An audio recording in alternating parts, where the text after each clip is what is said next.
Então, agora a gente vai falar sobre o capítulo de tumores do pé e do tornozelo.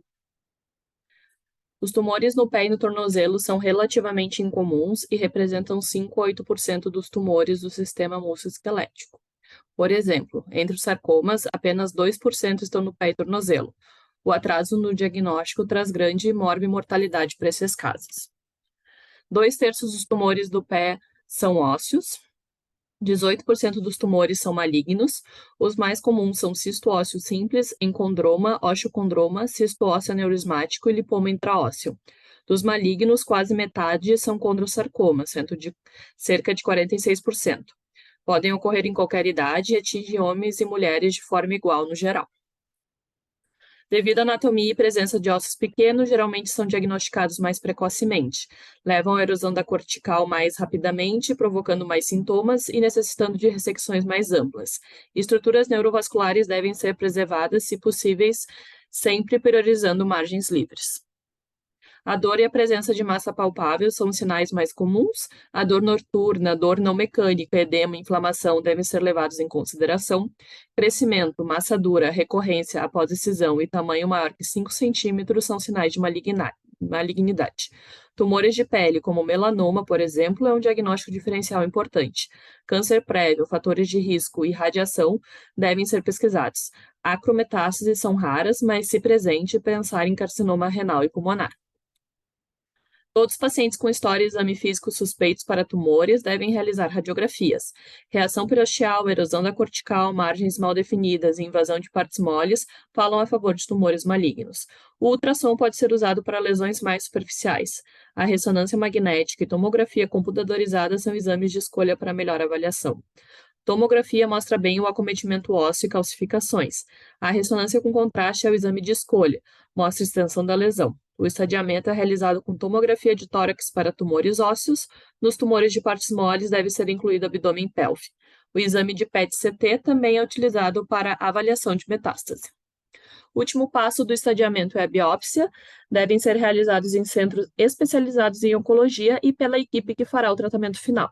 A biópsia deve ser bem planejada para evitar complicações e sempre levando em consideração a cirurgia final que será realizada. A biópsia, preferencialmente, deve ser minimamente invasiva, ou biópsia aberta, e deve evitar contaminação de outros compartimentos. Pode ser guiada por ecografia ou tomografia. A biópsia excisional é reservada para casos de tumores pequenos que podem ser removidos em sua totalidade. Os princípios do tratamento vão depender do grau histológico e tipo de tumor. Lesões benignas podem ser apenas observadas de perto. Tumores benignos agressivos ou que causem sintomas são tratados com ressecção intralesional ou marginal. A ressecção ampla geralmente é utilizada em tumores malignos. A ressecção radical ou amputação deve ser reservada para os casos em que o membro não pode ser salvado. O tumor de célula gigante é um tumor benigno agressivo. Pode causar metástases pulmonares, atinge pessoas na terceira e quarta década de vida.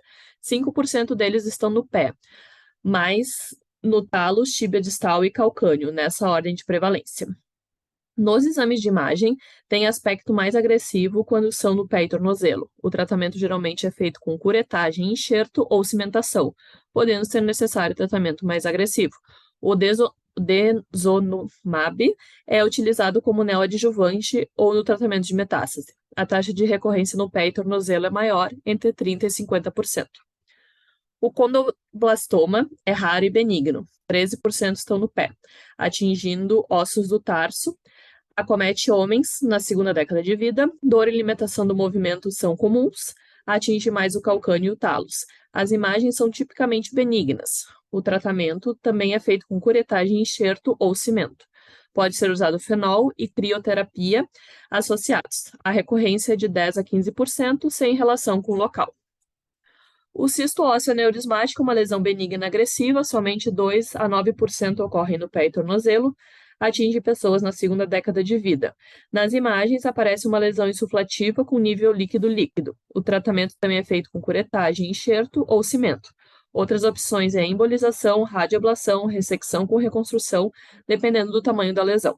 A recorrência é alta, mais de 20%. 6% dos encondromas ocorrem no pé e tornozelo, mais nas falanges proximais. Costumam ser achados incidentais ou diagnosticados quando há fraturas patológicas. Atinge geralmente pessoas de 15 a 40 anos e são assintomáticos. É formado por cartilagem e é difícil de diferenciar de tumores malignos pelas imagens. Dor, lesões grandes, comprometimento da cortical falam a favor de tumores malignos. O tratamento é com observação. Lesões que crescem, causam sintomas ou têm mudança nos exames de imagem devem ser submetidos à ressecção com curetagem ou enxerto e o exame anatomopatológico. Lembrar da doença de Ollier e da síndrome de Maffucci como causas de encondromatoses múltiplas. Os osteocondromas são os tumores mais frequentes, acometem raramente o pé e tornozelo, porém causam muitos sintomas. Costumam ser achados incidentais. Lesões suspeitas podem ser submetidas à ressonância, porém a maioria não precisa de outros exames além de radiografias. O tratamento é a ressecção do osteocondroma. Sempre enviar a peça para exame anatopatológico, lembrar que na exostose múltipla hereditária o risco de malignidade é maior que 5%. A exostose subungueal é uma lesão benigna osteocartilaginosa dolorosa da falange distal. 80% ocorre no hálux, causa deformidade na unha. No raio-x é uma protuberância óssea sem continuação da cortical e da medular, diferente do osteocondroma. O diagnóstico e tratamento final é com ressecção. O cisto ósseo simples é comum na metáfise de ossos longos de crianças, porém em adultos sua localização mais comum é no calcâneo, na sexta década de vida. Costumam ser achados incidentais, têm aspecto tipicamente benigno nas imagens. A maioria é tratado com observação ou injeção de corticoide ou curetagem enxertia. O lipoma intraósseo é um tumor raro, localizado principalmente em ossos longos e no calcâneo. Alguns estudos mostram que são mais comuns em homens adultos. Dor e edema são comuns. Nas imagens, são tipicamente benignos, semelhante à gordura. É optado por observação nos casos assintomáticos. Curetagem e enxertia é um método de escolha em lesões sintomáticas e grandes. O tumor de células gigantes tenossinovial cresce de tecidos sinoviais que podem ser extra ou interarticulares. Esse grupo de tumores engloba o tumor de células gigantes de bainha de tendão e sinovite vino-nodular pigmentada, mais comum em mulheres adultas. O tratamento é com ressecção ampla do tecido sinovial. A recorrência é alta e a radiação pode ser usada na adjuvância. A fibromatose plantar ou doença de Ledder-Rose é uma proliferação fibroblástica benigna, que envolve a ponerose plantar. É uma doença comum que ocorre em jovens e geralmente causa nodulações dolorosas. É bilateral em 1/3 dos casos e está associado muitas vezes com Dupuytren e doença de Peyronie e outras doenças sistêmicas como diabetes. Lesões pequenas e indolores podem ser observadas, lesões maiores e sintomáticas podem ser tratadas com ressecção parcial ou completa da fáscia plantar. A ressecção parcial apenas dos nódulos apresenta alta recorrência. Outras opções seriam radiação, ondas de choque e injeção de corticoides. O gânglio é uma das massas mais comuns do pé e tornozelo e é considerado uma degeneração cística, não uma neoplasia. É um nódulo superficial, duro, geralmente doloroso. O teste de transiluminação e aspiração podem confirmar seu conteúdo puramente cístico. A ressecção cirúrgica é recomendada para evitar recorrências. O lipoma é o tumor mesenquimal mais comum, é comum no dorso do pé, geralmente é indolor, podem causar, porém, sintomas compressivos. Os exames de imagem são tipicamente benignos, o tratamento de escolha é excisão marginal para casos sintomáticos e observação nos casos assintomáticos. Menos de 10% dos sarcomas de partes moles se apresentam no pé e tornozelo. O sarcoma sinovial foi o mais comum em diversos estudos, seguido do mixofibrosarcoma, sarcoma de células claras, sarcoma epitelioide e leiomiosarcoma. A clínica é variável, costuma demorar para começar a crescer e pode ser doloroso. Ocorre em qualquer idade e gênero. A apresenta disseminação linfática, diferente dos outros tumores. A ressecção ampla com preservação do membro ao tratamento de escolha costuma ser associado com radiação em alguns subtipos e cirurgia plástica de reconstrução para preservar o membro. Apesar da dificuldade em conseguir margens amplas nas extremidades e das complicações da radiação, a sobrevida é melhor dos sarcomas nas extremidades do que em outros locais.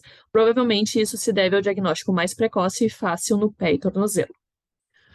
O osteosarcoma é o tumor ósseo maligno primário mais comum, é muito raro no pé e tornozelo, acomete a segunda década de vida, pode apresentar imagens mais benignas no pé e tornozelo, o que causa o atraso no diagnóstico nesses casos. Quimioterapia e ressecção ampla ou radical são um tratamento de escolha.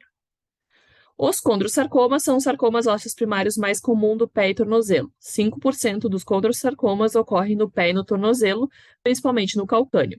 Ocorrem em pessoas de meia idade, apresentam crescimento lento. O diagnóstico diferencial com lesões benignas cartilaginosas é desafiador. Os tumores de alto grau devem ser ressecados amplamente. Tumores de baixo grau podem ser curetados e cimentados. O sarcoma de Ewing afeta o pé e tornozelo em 5% dos casos. O calcâneo, talos e metatarso são os mais afetados. Geralmente se apresentam nas imagens mais agressivos, com invasão de partes moles. O tratamento se inicia com quimio e ablação local, seguido de radioterapia e ressecção ampla. Por último, as metástases nas extremidades distais são mais incomuns que proximais, representam 0,5% de todas as metástases. Em 27% dos casos, as acrometástases são originadas de tumores pulmonares. O tratamento depende de vários fatores, principalmente da origem do tumor, prognóstico do paciente e sintomas do paciente. A maioria dos casos pode ser tratada com radiação e excisão marginal com ou sem fixação e ou cimentação. Esse foi o capítulo 4 do Foot and Ankle Disorders, do Emílio Wagner, e algumas imagens e informações foram retiradas também do Men's Surgery. Muito obrigada.